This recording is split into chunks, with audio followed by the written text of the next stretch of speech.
Halo semuanya, selamat datang di tayangan penjelasan kali ini. Hari ini kita bakal jalan-jalan ke sebuah desa pesisir, namanya Desa Pajukukang di Kabupaten Banteng. Di sana tuh ada satu realitas sosial yang lumayan bikin kita mikir keras. Banyak banget anak remajanya yang milih buat meninggalkan bangku sekolah. Pertanyaannya kenapa ya? Apa iya mereka cuma sekedar malas-malasan aja?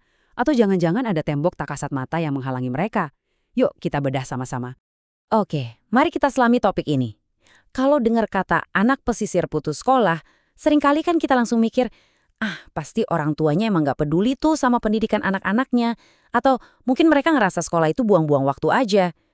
Hari ini saya mau ngajak Anda buat menantang asumsi tersebut. Benar nggak sih mereka sama sekali nggak peduli? Biar nggak asal tebak, kita bakal pakai sebuah studi yang turun langsung ke desa Pak Jukukang. Penelitian ini nggak cuma di atas kertas loh, tapi beneran ngamatin langsung kehidupan 32 orang tua yang anaknya putus sekolah di usia yang masih muda banget, sekitar 13-15 tahun. Coba bayangin, itu kan masa-masanya anak-anak lagi seru-serunya pakai seragam SMP ya. Tapi nyatanya, mereka udah nggak ada di sistem pendidikan lagi. Kita bakal melihat langsung dilema nyata yang dihadapi keluarga-keluarga ini tiap harinya. Nah, ini yang menarik.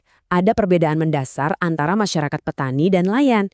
Ibaratnya nih, kalau masyarakat agraris atau petani, mereka tuh punya siklus yang bisa diprediksi. Mereka tahu kapan masa tanam, kapan panen, pendapatannya pun masih bisa dikontrol lah kasarnya. Tapi nelayan pesisir, mereka tuh benar-benar hidup dari hari ke hari dengan hasil tangkapan yang sangat spekulatif. Pendapatan mereka nggak bisa diprediksi karena sangat bergantung pada cuaca dan kondisi laut hari itu. Kecemasan ekonomi harian inilah yang akhirnya ngebentuk cara mereka melihat kehidupan. Terus seberapa besar sih skala masalahnya? Coba perhatikan, berdasarkan data statistik Kabupaten Bantaeng tahun 2022, ternyata ada 40,46% penduduk usia 15 tahun ke atas yang pendidikan tertingginya mentok di SD atau SMP sederajat. Hampir separuh loh. Angka yang besar ini nunjukin kalau berhentinya pendidikan di usia remaja awal ini bukan cuma kebetulan satu atau dua kasus saja, melainkan sebuah fenomena struktural yang benar-benar nyata di lapangan. Bagian 1. Harapan di balik jaring. Kalau kita singkirkan dulu teori-teori akademis dan benar-benar melihat langsung ke dalam hati para orang tua pesisir ini, tebak apa yang terjadi? Pandangan mereka soal pendidikan ternyata super positif. Realitasnya bertolak belakang banget sama stereotip di awal tadi. Ada satu kutipan dari penelitian ini yang benar-benar ngena banget. Dibilang gini, pendidikan menjadi pintu untuk masa depan yang lebih baik dan pekerjaan yang lebih layak bagi anak-anak kami. Jadi mari kita hapus mitos kalau mereka apatis. Mereka peduli banget loh. Justru sekolah adalah harapan terbesar mereka supaya anak-anaknya nggak harus hidup susah bertarung sama kerasnya kehidupan laut tiap hari.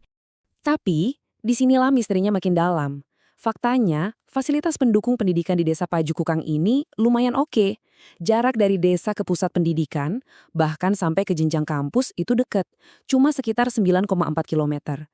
Udah gitu ada bantuan seragam gratis, transportasinya gampang diakses, dan kayak yang baru aja kita bahas, pemahaman orang tuanya pun kuat banget. Logikanya kan, dengan semua kemudahan dan dukungan moral ini, anak-anak pesisir harusnya gampang banget buat lanjut sekolah terus kan? Terus, apa dong yang sebenarnya menahan mereka? Bagian 2. Akar masalah putus sekolah. Jadi, poin krusialnya ada di sebuah pilihan yang jujur aja menyiksa banget.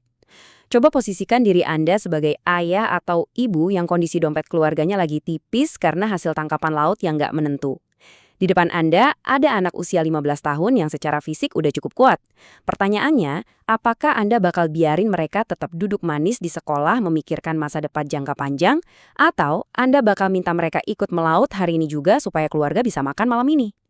Ini adalah realitas yang memaksa mereka mengorbankan masa depan demi bisa bertahan hidup di masa kini. Dan tekanan itu ibarat efek domino yang jatuh beruntun. Pertama, pastinya ada desakan keputusasaan finansial.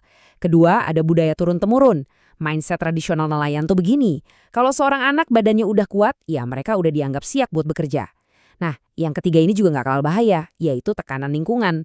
Pas anak umur belasan tahun ini melihat teman-teman sebayanya udah mulai menghasilkan uang dari melaut, atau sekedar kelihatan dewasa karena bisa beli rokok sendiri, bangku sekolah otomatis langsung terlihat sangat tidak menarik buat mereka. Bener-bener kayak ada dua dunia yang lagi bertabrakan nih. Di satu sisi, ada dunia sekolah, tempat di mana kita diajarin buat investasi jangka panjang, menghargai nilai ijazah, biar rantai kemiskinan bisa putus.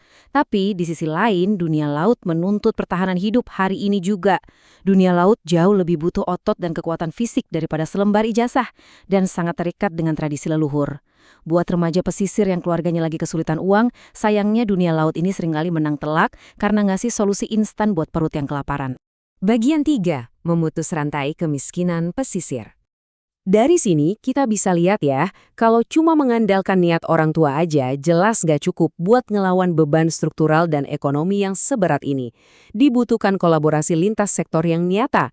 Studi ini menyertakan sebuah pemikiran dari filosof J.J. Rousseau yang pas banget ngerangkum hal ini. Dia bilang, pendidikan adalah memberi kita perbekalan yang tidak ada pada masa kanak-kanak, akan tetapi kita membutuhkannya pada waktu dewasa. Kutipan ini kayak nyadarin kita banget ya, mengorbankan pendidikan anak hari ini memang mungkin menyelamatkan keluarga dari kelaparan esok hari, tapi tindakan itu justru bakal merampas bekal paling penting yang anak-anak pesisir butuhkan saat mereka dewasa nanti untuk benar-benar lepas dari garis kemiskinan. Nah, setelah melihat betapa rumitnya tarik-menarik antara harapan masa depan dan kebutuhan bertahan hidup hari ini, saya pengen banget dengar pendapat Anda. Menurut Anda, solusi nyata apa sih yang paling efektif buat menekan angka putus sekolah di daerah pesisir kayak di Desa Pajukukang ini? Apa berupa bantuan uang tunai langsung, sekolah vokasi maritim yang lebih relevan, atau mungkin ada ide lain? Yuk tulis pikiran dan ide-ide cemerlang Anda di kolom komentar di bawah. Saya nggak sabar buat baca dan diskusi bareng kalian. Pengetahuan sejati adalah pengetahuan yang dibagikan. Kalau Anda ngerasa tayangan penjelasan hari ini ngasih sudut pandang baru yang berharga, pastikan Anda menekan tombol subscribe sekarang juga supaya nggak ketinggalan pembahasan menarik kita berikutnya. Dan tolong, bagikan tayangan ini ke teman-teman, keluarga, dan rekan kerja Anda, biar makin banyak orang yang sadar dan mendapat manfaat dari diskusi isu sosial yang penting banget ini. Terima kasih banyak udah nongkrong dan belajar bareng saya hari ini. Sampai jumpa di penjelasan berikutnya.